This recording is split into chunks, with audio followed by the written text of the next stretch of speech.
এর উপর সাক্ষ্য দিবে স্বয়ং বিশ্বনবী, সুবহানাল্লাহ পড়েন। তাহলে আমাদের নবী নবীদের উপরও সাক্ষী, আমাদের উপরও সাক্ষী। সেই বুখারীতে এসেছে আল্লাহ তাআলা কিয়ামতের দিন সাইয়েদনা নূহ আলাইহিস সালামকে বলবেন, নূহ তুমি কি দাওয়াত পৌঁছিয়েছো তোমার উম্মতের কাছে? নূহ আলাইহিস সালাম বলবেন, হ্যাঁ আমি পৌঁছিয়েছি। এবার নূহের উম্মতকে আল্লাহ জিজ্ঞেস করবেন, এ নূহের উম্মতেরা, তোমাদের নবী নূহ কি দাওয়াত পৌঁছিয়েছে? নূহের উম্মত বলবে, না আল্লাহ, আমাদের কাছে কোনো সতর্ককারী আসে নাই, কোনো নবী টবি আসে নাই, কোনো দাওয়াতও আমরা পাই নাই, আপনারাও চিনি নাই, জান্নাতও চিনি নাই, জাহান্নামও চিনি নাই। নূহ আলাইহিস সালাম বিপদে পড়ে যাবেন। তখন আল্লাহ বলবেন, নূহ তুমি বললা পৌঁছিয়েছো, তোমার উম্মত বলে কিছু পায় নাই। নূহ তোমার কি কোনো সাক্ষী আছে? তোমার কথা আর তোমার উম্মতের কথা তো মিলে না।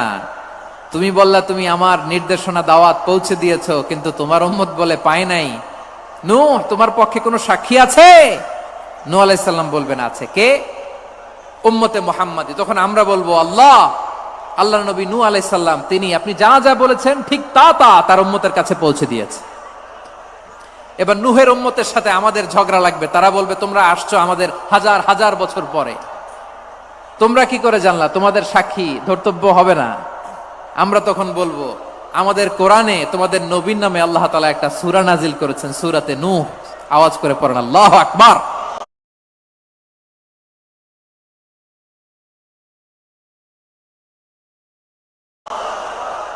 আমরা বলবো,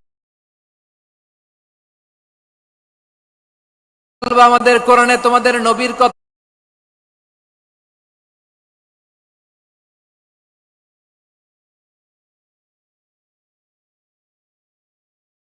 আল্লাহ আমাদেরকে জানিয়েছেন, দিন রাত এক করে তোমাদের কাছে তিনি দাওয়াত পৌঁছেছেন।